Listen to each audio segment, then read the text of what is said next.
guys, welcome back to the Life of a Makeup Artist. I am super excited about today's episode, not only because all of the knowledge that Katie is going to be sharing, but honestly, I just truly love that I could just bring my friends on my show, the whole gang. So in today's episode, we welcome Katie Jane Hughes. Katie is a makeup artist and influencer, now standing with over 500,000 followers on Instagram. She is the manicurist turned makeup artist that we all know and love for her celebration of real skin and wearable editorial looks.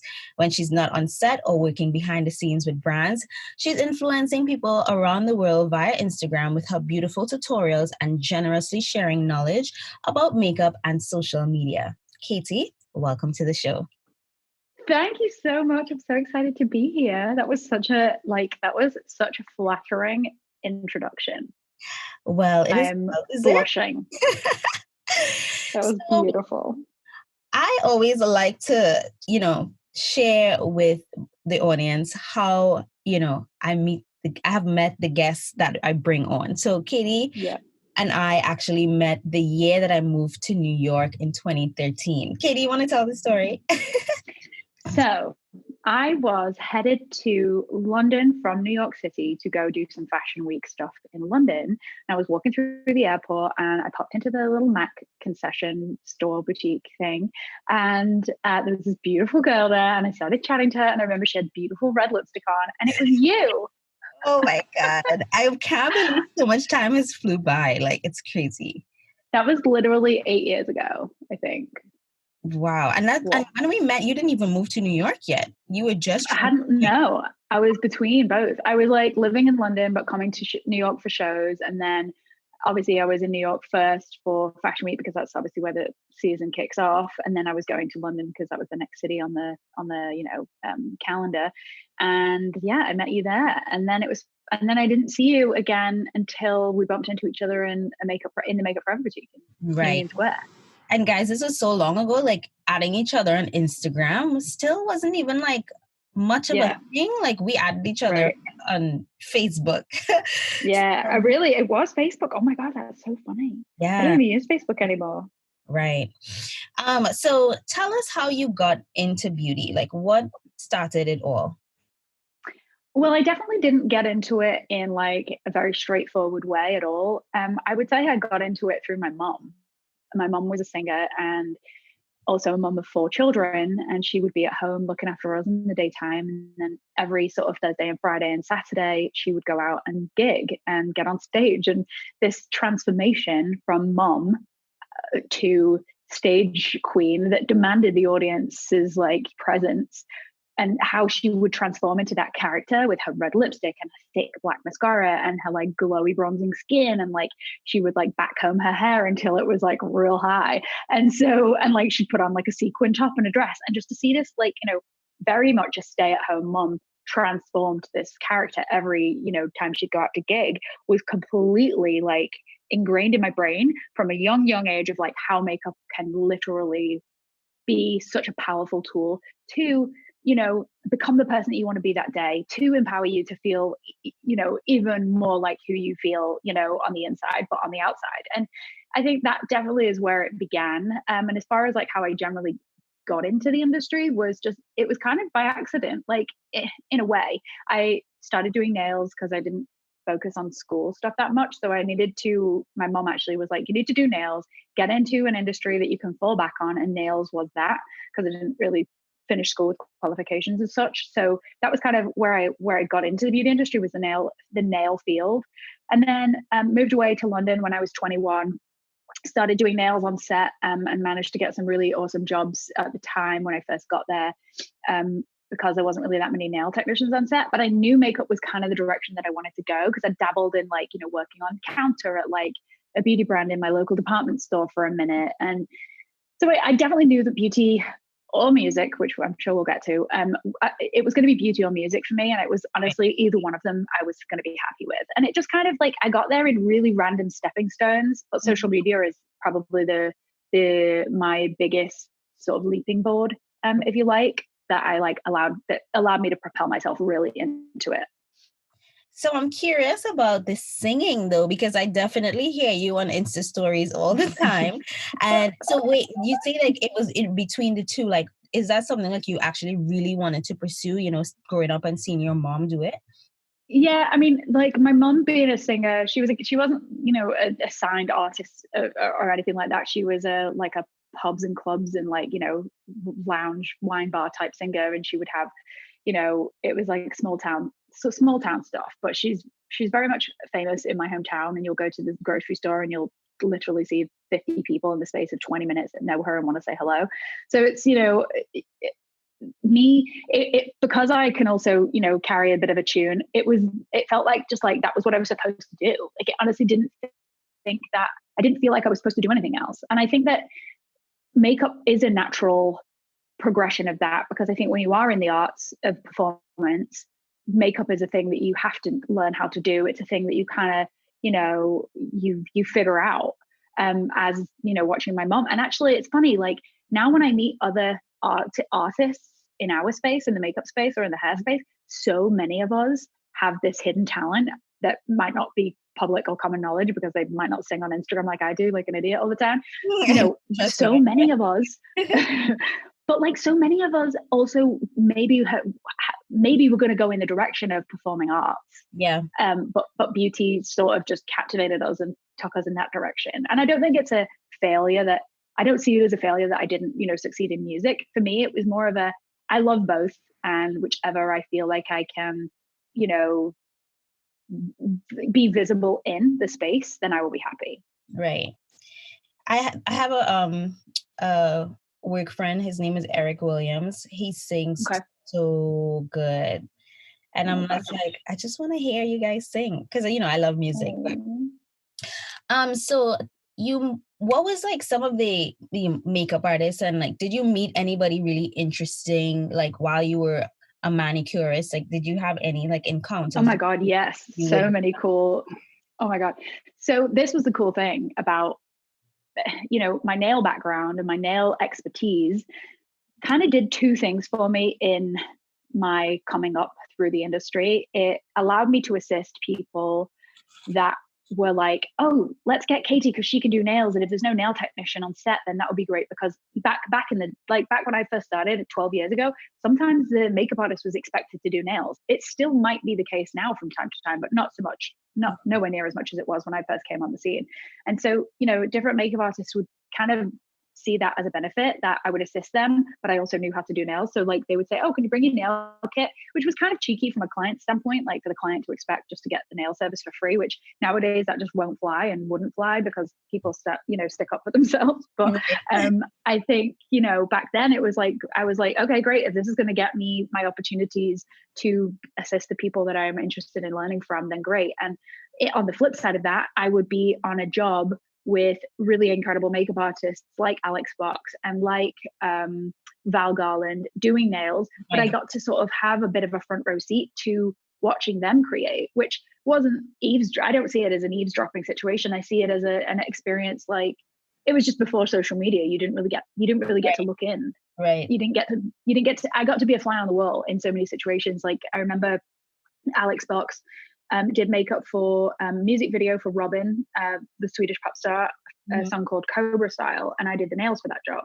And I just remember like it was shot very much like stop motion kind of style, and there was paint being thrown on Robin's face by Alex in all these different directions, and just watching Alex literally tip the chair that Robin was sitting in upside down to pour paint up her face was like, so the paint was dripping upwards instead of downwards, was like absolutely incredible. And just getting to see these things, like, so I definitely, I'm very grateful for my nail history. I don't talk about it too much because I don't want it to get confusing, because I tried to leave that.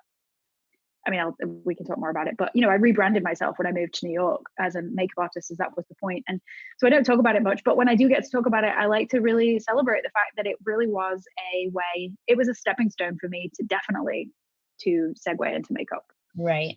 I mean, that actually goes into my next question. So you moved to New York. What was the intention for your career when you first came? Were you still doing nails, or you were like, I'm done? I was. Yeah, I was doing nails and I moved to work with a brand who had nail product and makeup product. So it was like kind of perfect that we both, the brand that I was working with and me, we both started as nails, but we also were going into the makeup space. So, it kind of, for me, my opportunity, I saw the opportunity to move to New York City. My husband's American, hence why it was easy to move there.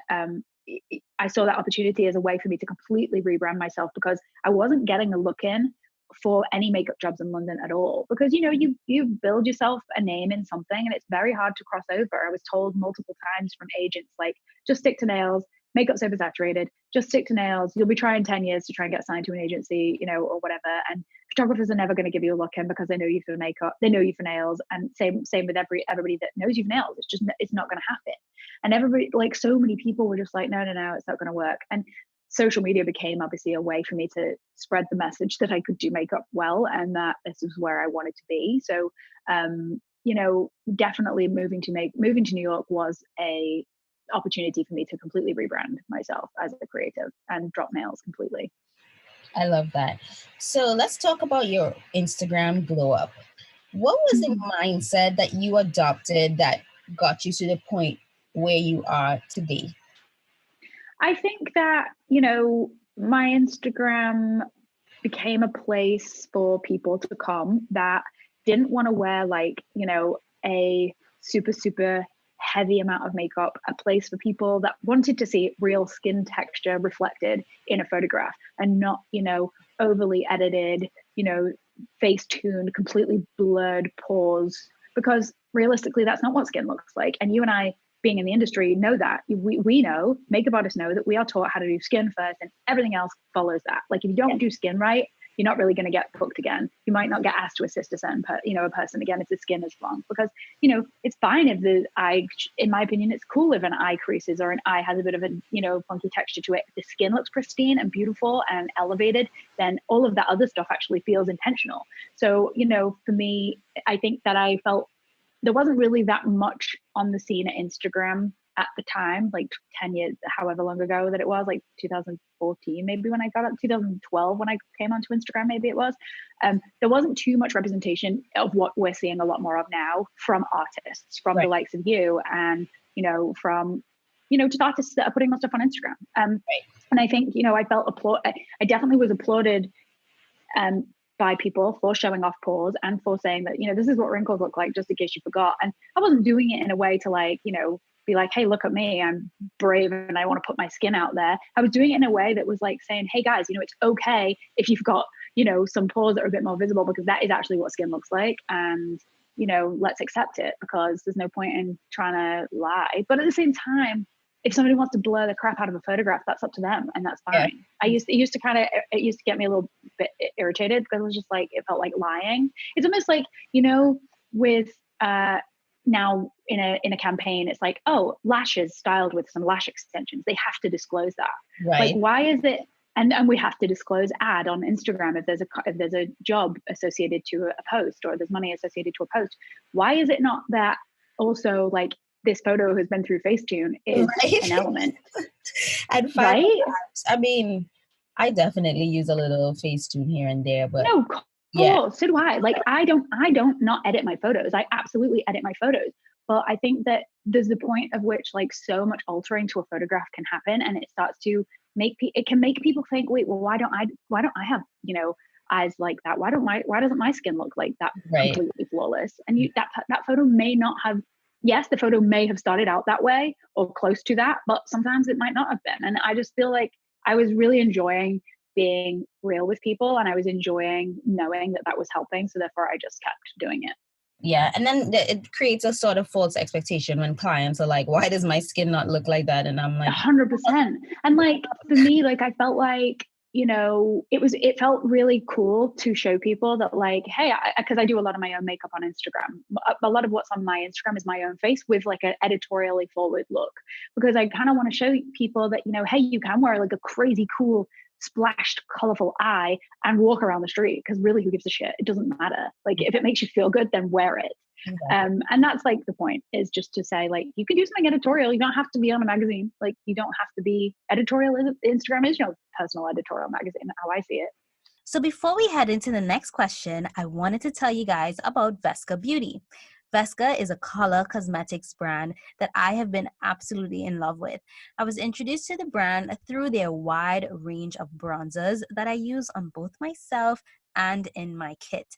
Since then, I've incorporated their luminizers into my routine and now their Stargaze Luminous Glow Highlighting Powder, an ultra creamy powder highlighter that delivers starlit luminosity to cheeks and eyes. It's formulated with minimal undertone for true color payoff. Stargaze Luminous Glow Highlighting Powder melts into the skin for a radiant glow. And you guys know I live for skin and I live for a glow. These are available at vescabeauty.com. And now back to the show. So I know you mentioned earlier that when you were in London, they were like, you can't be both. You have to stay in your lane. Yeah. And it's interesting because when I first moved to New York, I've been on YouTube for almost 9 years. But when I got here, the industry was like, you have to be one thing. It was kind of like, right. Artists look down on influencers. And I was like, well, forget that. Like, I want to be on set, you know what I mean? And now it's just like, you can do whatever you want. But how do you feel about that? I mean, I think that I definitely think I think a good way to phrase it so that I can explain it well is the context of somebody being a hair and makeup artist versus just a hair or just a makeup artist. I think that sometimes people think, oh, well, if you do multiple things, then you're watering down your talent, or, oh, if you do stuff on social media, then you're an influencer. And I think it's just like, at the end of the day, like, what's wrong with any of that? Like, if somebody wants to do hair and makeup, that's great. There's definitely a client for that. If somebody wants to, post their own face on Instagram and then that's their business. Like, why should it affect whether they're hireable or not? Like, there is a definite feeling of uneasiness. No, there is a definite feeling of like insecurity, even still today, when I'm optioned for a job, if I know that my Instagram is probably my name is going to get Googled and I get released from that hold, I can pretty much guarantee maybe I'm wrong, but I very much feel like it's because the photographer or the producer or somebody has seen my Instagram and thought, oh, wow, she's an influencer, not a makeup artist. And they don't see so many editorially forward looks on other people. They just see it as on myself. And the thing is, like, I totally appreciate that. However, I think that that's such an old mentality of how to think, because my Instagram actually, it can work in two ways. It can work for me and it can work against me. It's the way my celebrity clients have found me. It's the way my celebrity clients pick a look that they want to wear that day when I'm doing their makeup. Right. It, however, can sometimes be the deterrent for a photographer who's going to Google my name to approve me for a job. So you just have to kind of pick and choose what you're willing to feel upset about. And I just am focused on the fact that, okay, well, this is great. Like, my celebrity clients that all have found me from this platform, and I'm just going to focus on that. And you just got to hope that in jobs where the client has the request or the talent request, is stronger than the photographer request, and hopefully then you'll get to do those jobs with your celebrity clients, because sometimes photographer trumps everything. Yeah, I find it interesting where it's almost like sometimes your website doesn't even exist. They just, oh my God, right? I have a website, it's right. I know. It's wild.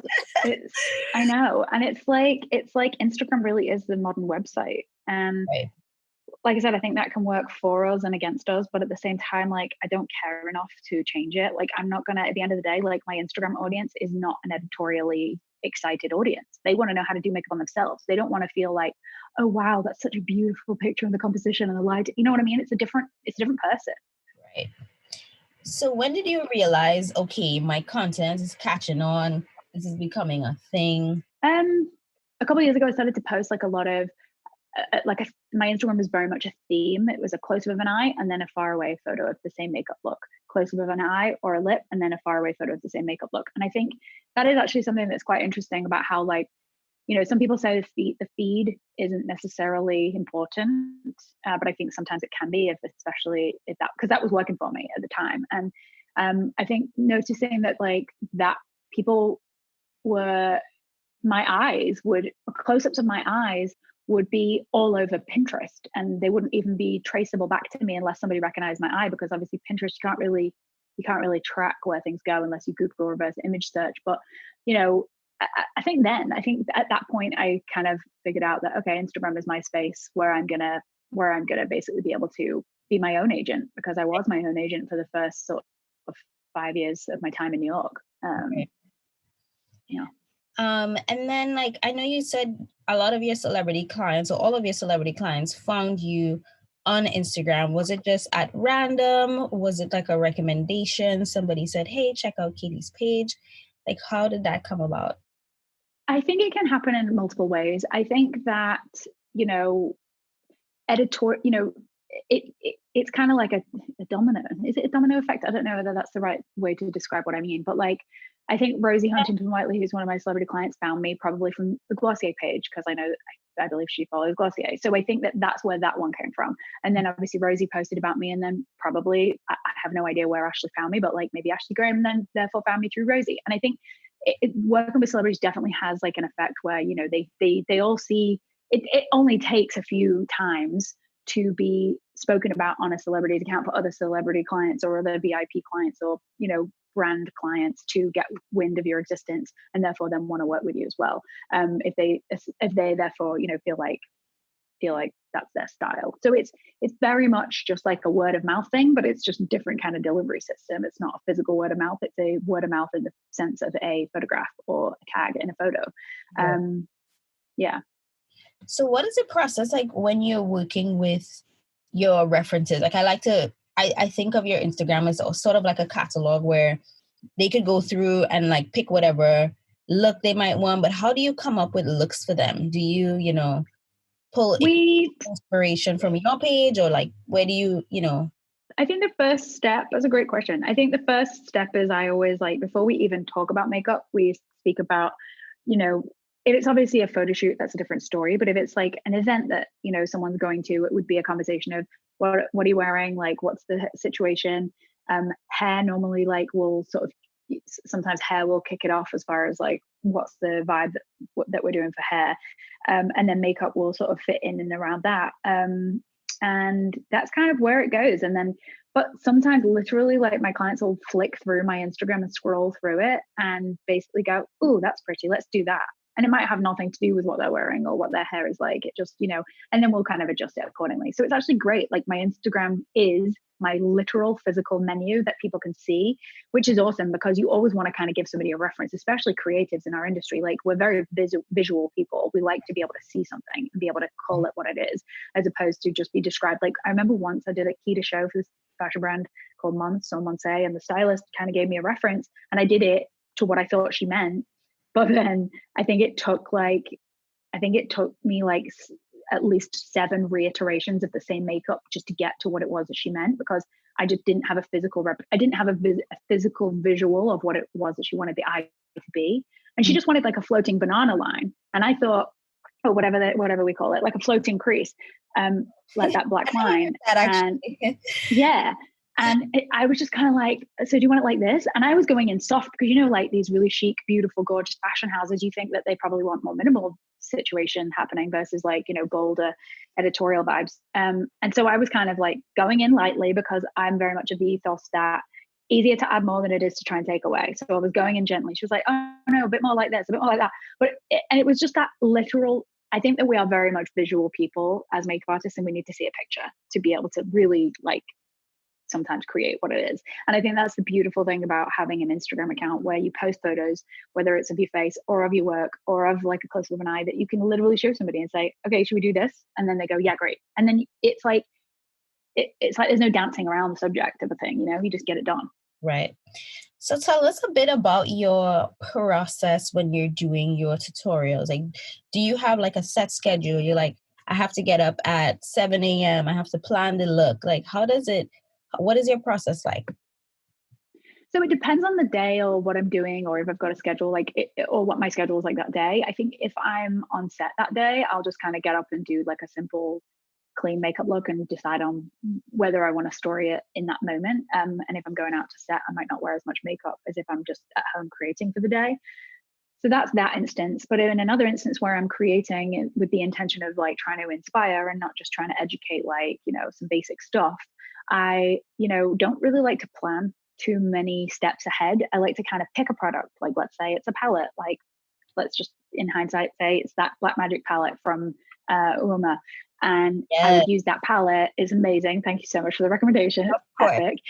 Like, I would take that palette and start playing with that palette, but not even get as far as to think about what product I was going to bring into the mix after I use that eyeshadow palette, because it weirdly gives me the creative freedom to just take each step as it comes and to therefore like go off course. Sometimes I think if you have too many products all laid out, for me, if I have too many products all laid out on my table, it kind of stunts my creative freedom and my creative growth, because I might not want to use that product next, but then I might feel like, oh, well, I have to use it because I picked it. But if you just don't pick anything beyond the first product and you just let it flow, it's actually a really interesting and fun way to be creative with yourself. And you'll actually, I find it, I don't know, I think if somebody's never tried it and hearing this, I think I say try it and see what happens. Because it's makeup, it washes off. If you don't like it, what's the worst that can happen? You just take it off and try something else. Right, exactly. I love that. Thank you.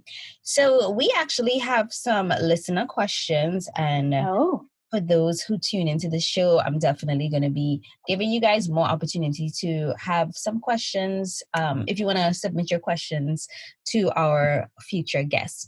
So the first one is from Tokes, and she asks, do you use polls, quizzes? You know, obviously in your tutorials work for you, but do you integrate other things into your tutorials to boost engagement? How does that work for you? So, I think engagement, this is a really awesome question and something that I'm like excited to answer, because I think that I am absolutely pro people getting into the Instagram world, no matter who you are, but especially my makeup artist community, because I know what it's done for me and I just want to encourage others to do that as well. I think that the most important thing is to look at what is performing well and do more of that. Don't necessarily keep doing stuff, especially if engagement's important to you. If engagement's not important to you, then it doesn't really matter. But if you're trying to build a consistent theme, focus on what's doing well and post more of that. For me, generally, I think the more that I can get into the details of things, people love it. People love to see close-ups of eyes. They love to see really what is happening with that brush when it touches the eye. They want to see really what is happening with that brush when it touches the lip. They want to see this detail-oriented stuff, especially in the sense of makeup.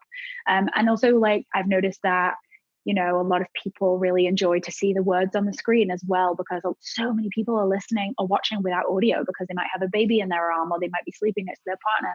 And these kinds of things that I think are really great, because you've got to think about, okay, let's say there's 5 different people watching my content, 5 different, people experiencing it, but differently. How can I make sure that all of those 5 people are experiencing it the same?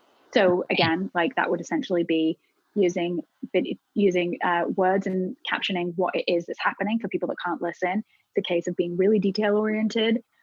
Maybe even showing okay, here's the eye that I've done. I'm going to show you on the left eye. And that way you're keeping the story shorter, but also giving them a preview of what you're going to show them. Just as many ways that you can incorporate those things in is really, really good.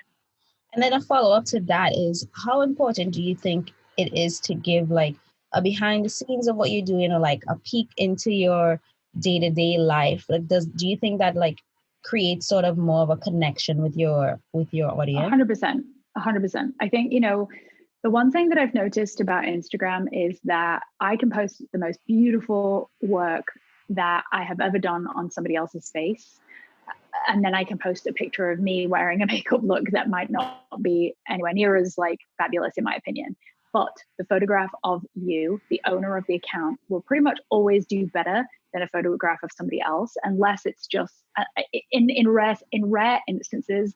If you're a makeup artist who doesn't paint their own face and you only post your own clients, that's obviously a different story. But if you are in the space that I'm in and that you're in, and we post our own faces, I'd actually love to see what you think about what I'm saying right now. I want to know if you find the same thing happens. If I post somebody else, because people are following you. They're following you first and foremost. They're not really following your work. Yes, the work is what brought you to them, but it's you for why they stayed. And it's for you that they want to have that interaction with, which is the best part of it, because Instagram truly is a community and a family of a network of people with similar interests, where you can all just chat and hang out and bounce great ideas around and inspire one another. Right. I mean, for me, I definitely agree with you. I do still post my work. Before I would post Mhm. mostly my work and not much of me, but now I would say I post more of me. But I still post a lot of my like Yeah, editorials and like I feel like there's a I don't even want to say it's a balance because it's more me, but it definitely always performs better. It always. you. Yeah, obviously. Yeah, Like I'm just like, right, all right, right. well, if I feel like oh my engagement is going down, I'm like, all right, let me just post a picture of myself. And Isn't it so funny?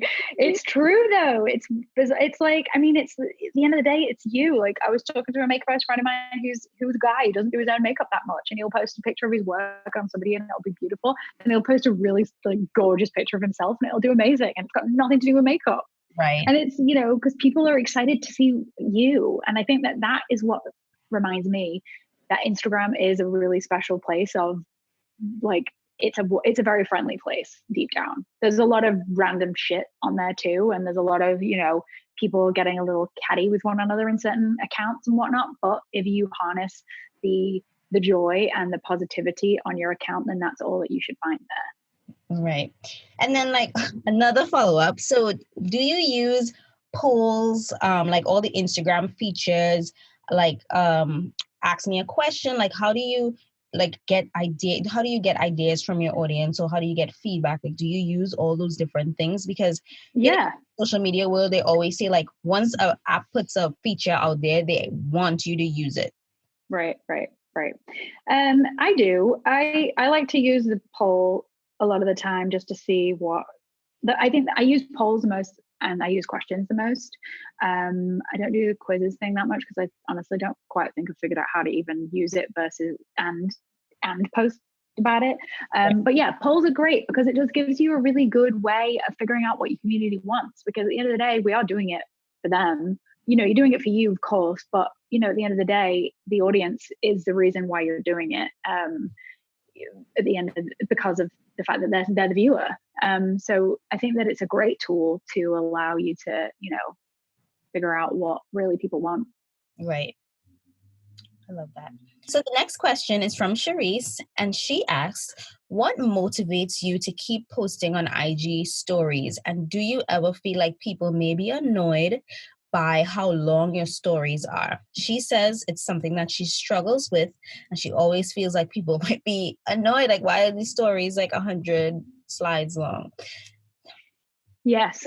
So, I mean, I personally think that if the story feels like it warrants that many story slides, then it doesn't really matter. Like, and if you feel like you're getting, if you feel like it's really teaching someone something as opposed to like 10 of the exact same slide, then go for it. I had a friend once DM me and was like, she DM'd me a screenshot of all of the dots at the top because yeah, I get a little anxious when I see too many dots. I'm like, oh my God, people are going to be so annoyed at like how many dots there are on the top of my thing.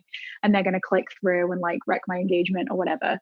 And I think that kind of put me in a bit of a place where I was like, oh wait, shit, maybe I should keep my stuff shorter and whatnot. And but at the end of the day, like I think if you're teaching something and you're giving something to your community that they're loving, then it doesn't really matter. I actually think sometimes, I think once I actually did a poll or I did a question where I was like, I'm going to keep this short because I don't want to ramble on. And the amount of DMs that I got saying, no, we want you to ramble on. We love what you've got. We love what you want to say, So you'll find more often than not that is the energy Yeah. in your space.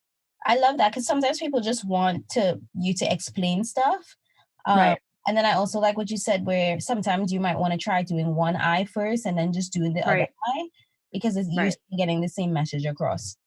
Yeah, and it's almost like in like a arts and crafts TV show. They're like, here's one I prepared earlier, and then you show it off, and then you like show them how you did it. A bit QVC-ish, but in a great way, in my opinion. Right. Okay, The millennial QVC. yeah, I love that. So Tania asked, what is the best way to get your work seen? Is promoting posts on Instagram worth it? And, what would you say is the best way to build an organic following? That is an awesome question. I have never posted a piece of content that I've promoted or boosted on Instagram, so I can't really answer that too authentically. However, how to build an organic following is essentially just engaging with your community either through DM as much as you can, through comments as much as you can, collaborating with people that are in the same space as you, but in a way where you can both share, like how we are right now, for example. Like the more you can collaborate with like-minded people, just an example of what I mean by that is, you can work with someone who has, let's say you've got 10 followers and you work with someone that has 3,000 followers, and the person with 3,000 followers posts about you, and you expect to get a kickback from that. If that person's subject matter of their Instagram is completely different from yours, the fall off of followers might not actually be that much. You would probably get more followers. You would probably get more of a community overflow from someone with less than 3,000 followers if the subject matter was the same as yours, because it's like that whole likeness thing. It's like, I remember years ago, this girl on Instagram that I know posted about me, and she had like 20,000 followers, but yet I was working with celebrities with upwards of like 2 or 3 million. And when she did like a dedicated, like, I love this girl's Instagram, she does really like fun makeup looks, I got more from her that day than I probably got from any celebrity client, because the likeness is the same and the intent is more, well, the intent was different. Obviously, normally when you work with a celebrity, it's just a mention in a generic kind of something. Right. But I think definitely like collaborating with people in the same space, because there's enough space for all of us in this platform, in my opinion, and it's a case of just figuring out who your people are. I believe that 100%. And then Michael actually asked, what are some things that you have noticed that has changed in the beauty industry, specifically when it comes to social media in the last year? I think more people leaning into the social media game as such. And when I say that, I mean more people like your industry icons and your industry veterans that you would imagine would never have leaned in and like really never have like got with it. Because I feel like 10 years ago, a makeup artist that I bumped into in a store, very, very, very big makeup artist, I approached her and was like, oh, wow. I worked at Space NK in London, and I was like, oh, wow, I would love to assist you. And she was like, oh, well, here, email my agent. The agent basically said to me, oh, send me some pictures of your work. I did. I sent her a picture here. I sent her a picture there. She replied to each photograph that I sent her with a bit of critique, which was amazing for this huge agency. Wow. And then the final question was, do you partake in social media? This was, bear in mind, this was like 11 years ago.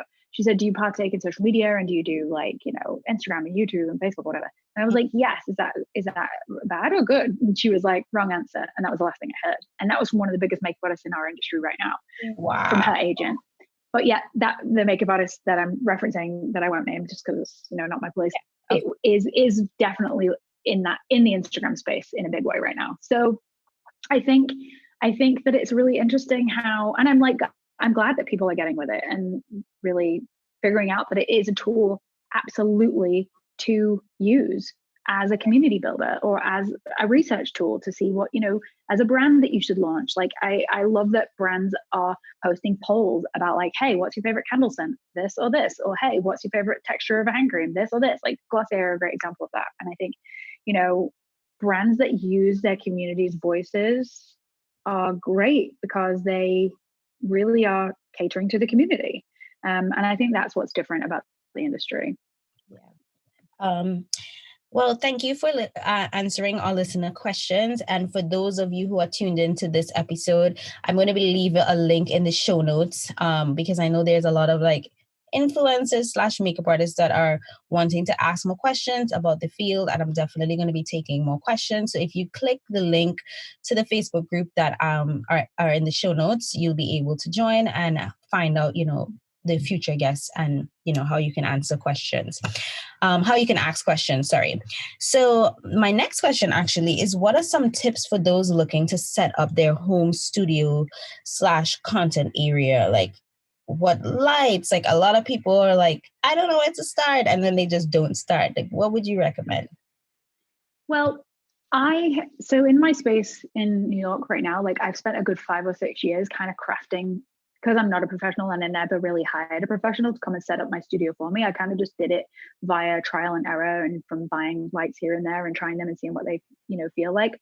It really doesn't have to be expensive and it doesn't have to be complicated. I think, I'm definitely pro, like, let's shop local, let's shop small where we can. And I think, Google a local, camera store near to you and see what kind of lights they have. And essentially all as you need really to get going is a tripod with a camera clip for your iPhone, a LED panel video light with a light stand, and a table. And literally that's it. And some pots and pans for your makeup and stuff to go in. I recently came to the UK for the rest of the summer to spend time closer to my family, obviously, because with COVID and not really being on set, it was a great opportunity to have some uninterrupted time with close to my mum and dad, who are, in their like late 60s, early 70s now. So I had to set up a little bit of a content studio in my hometown, which I did. And I basically just bought 2 sort of lights. It cost £100 for 2 little LED panels. And I got a bunch of pots, like pens and pots and pens. What am I trying to say? A bunch of trays and pots and like cups just to like place all my stuff in so that everything's organized. Because I think, that's part of it. I think having everything in categories on your table, almost like you would set up when you're on set, like make yourself, if you're trying to get into content and you're already a makeup artist, make yourself a mini version of the setup that you would do on set for a job, and then use that every day. Or set up a situation in a window with natural light. The only thing I would say about natural light is it's not consistent, because it's hard to maintain consistency with natural light because it isn't a consistent light source. It's different every single minute of every day. But, my friend Ash Walker, who is a model turned she's now into doing more makeup stuff on her Instagram. She uses natural light more so than the synthetic light, and it looks great. So there's no right or wrong. It's a case of what you like as a style and as far as what you can access. Right.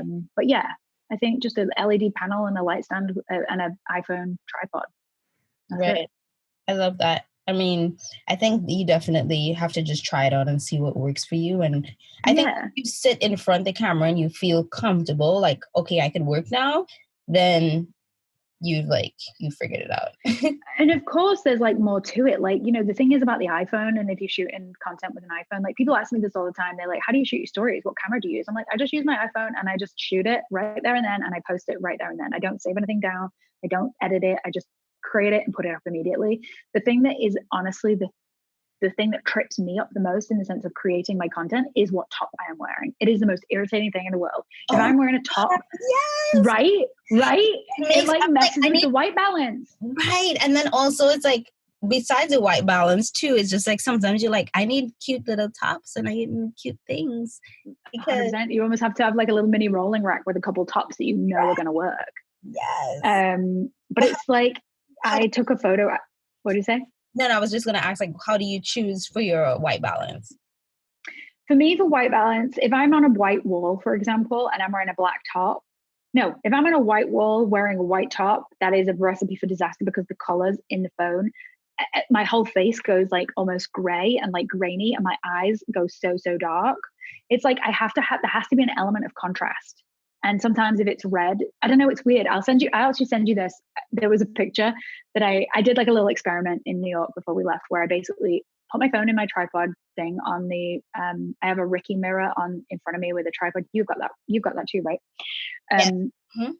I put my phone in there and I changed my top about 15 times, and I took a frame, each top I had on, and the color balance, the wall is the same color in every photograph. However, it looks like a different color in every photograph based on the top that I'm wearing. It's insane. Wow. It's wild. And I basically learned that light blue and baby blue does something really unflattering on my skin tone when I wear those colors. Royal blue, kind of rich, kind of like cobalt, is really good. Red is horrendous. White isn't good. It's just like wild to think like how such a simple thing can have such a drastic effect on what it is that you're doing. So actually that is because the iPhone has such an auto white balance situation within it, either within Instagram or not, you really kind of have to have some options. Right. I mean, I'm so happy that you shared that, because I don't think that's something that a lot of people think about at all. It's one of them things that you just wouldn't know unless you experienced it. And I think we have to share these things with each other because, it's important.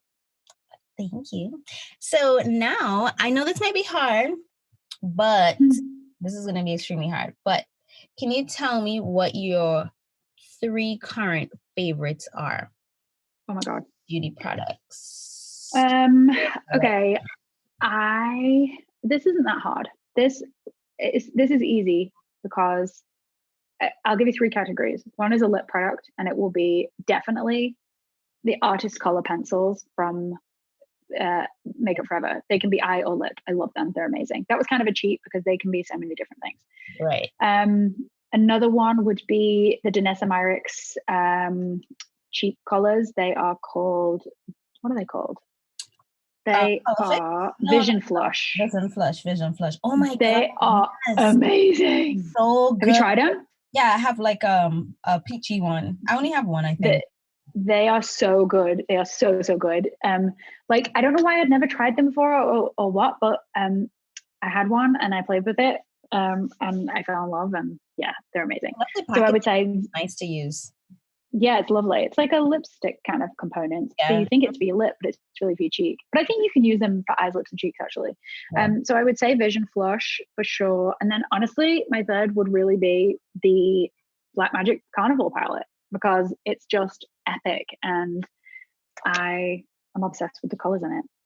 And that is actually, guys, from Uma Beauty. And if you want to go back to some of our old episodes, I actually interviewed the founder, Sharon, and she's also like a gem. And then the next question actually is, because I know you work with them a lot, what would be your top 3 Glossier products? I would say Brow Flick. I love Brow Flick a lot, and some people have trouble with it because it is kind of a new category. Like a brow liner hasn't really been around for as long as like a brow pencil, right, or a brow, So I think once you figure it out and once you kind of nail it and the application, it's, in my opinion, one of the best brow products around. I love it, and I have absolutely no eyebrows, and it makes my eyebrows look like they're full. So I love that. I would say Stretch Concealer is incredible. It's just like, it's one of them things that's like, whenever I use it on set, the photographer will always comment about how the skin looks great. The colors are really great, in my opinion. A friend of ours, Fatima, worked on the shade extension with Glossier on that, which was really awesome. And she did an amazing job. And, it's just one of them products that, like, it is my first base to anything skin prep wise. Like, obviously skincare aside, this is the first thing that I will put on people, just to kind of give like that first base of like, coverage, and then I'll decide where and which I need to go further to intensify the coverage. The third product would be from Glossier. Oh my God, I'm like blanking on what else they do. I think like Future Dew. Future Dew is like the most gorgeous glossy serum. Have you tried it? I just got mine. Literally, I haven't used it yet. It's nice. It's like an oily serum hybrid. It's like a highlight slick. It's great. But like on the collarbones and on the chest or on the arms or legs or cheekbones, it's just lovely. So I think that's like, and it's a skincare product. So I love those three things the most. I actually just thought of a question that I could have asked before, but what do you do when you feel uninspired or you don't have a good day? Because with your stories, you're super consistent, you always post, but then like there are some days where a lot of us are just not in the mind space to be on camera or whatever else going on within our lives or in the world. Right. How do you work through those feelings when you're just uninspired and just... I think that's a great question, because that is like very, very relevant. Like always, like life can sometimes throw a curveball and you just don't feel like going to work that day. But yet, if you don't work on the internet and you have a job, you still have to go to that job, right? It's like, I don't necessarily consider Instagram my job, even though I know that some people might think it is. And it is in some ways, but Instagram is more my hobby that just so happens to be work sometimes. And for me, when I am in like a bit of a funk where I don't feel like doing anything, sometimes I lean into that, and I just give into the fact that like maybe I just need a day of like doing nothing and watching Netflix and completely. And sometimes like I'll go through like mood board. I'll build like myself a little mood board to get inspired, because sometimes it's literally, it depends on the source of that frustration or the source of that kind of funk. For me, like it normally happens when I feel like I'm not excelling. Right. in my space, and I feel like I'm not producing anything good.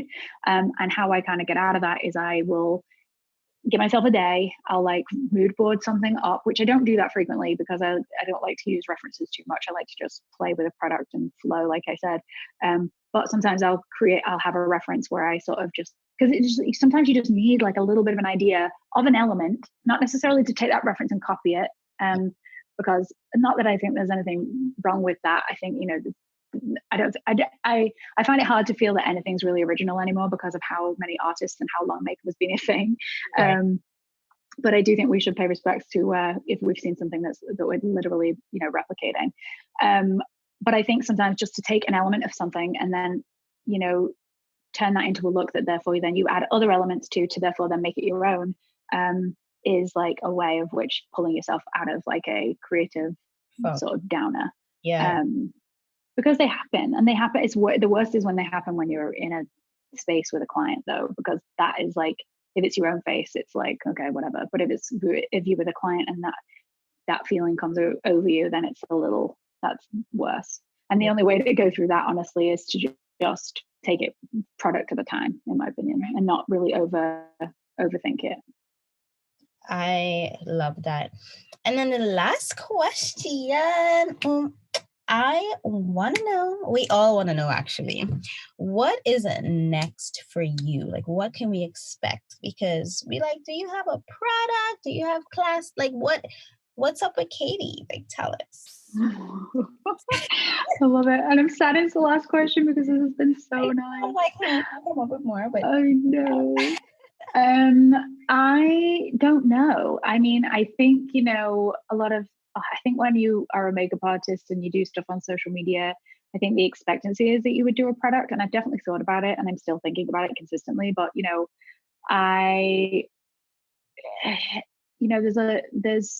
there's so many ways in which somebody's career could go based on like the way you drive it or, what you decide to do with it, I guess. And for me, I feel like I just want to continue to inspire people and to feel excited about makeup, and for it never to feel like I know everything, and for it never to feel too much like work. And therefore, I think that then with that mindset, if I can maintain that mindset, I will hopefully do great things. I mean, maybe a product, I don't know. I'm definitely thinking about it. I'm definitely thinking about something, from an artist perspective. I think that there is so much on the market already that it kind of can be a little like, really? But why would you do a product? Because there's already so much out there. But then not every product development team has the expertise that makeup artists have. And that's why I was talking to somebody the other day. I was like, every single brand, no matter what they are making, if they are hiring external product development consultants, there needs to be different ethnicities within that boardroom talking about what is happening. Because, like I was talking yesterday about this. I showed her this black eyeliner pencil and she said, no, this isn't really that black actually. And I was like, oh wow, okay. And like that kind of thing. Like I feel like every single makeup artist in the Black community needs to be approving black eye products for the sake of like the depth of the color. And like, that kind of thing. I think that makeup artists do make the best products, in my opinion. So I think that that's definitely why makeup artists like you and me and Fatima like will sit and help develop things with brands. And I want to see a lot more of that. And yeah, maybe that's something that I will do. And if I do that, I will absolutely be, getting my friends involved in the industry from all different sort of diversities, so that everybody feels seen and included, and in the internal sense of the company, and for then the people buying the product. Right. Because that's really how it all has to start. Yeah. I'm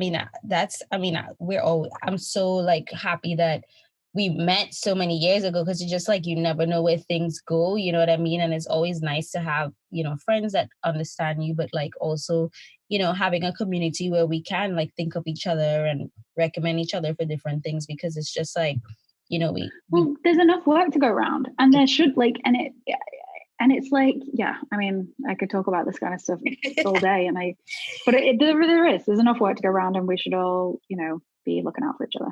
Right. I actually do want to ask though, if you, I'll answer first, just so maybe you might get inspiration. But like, Okay.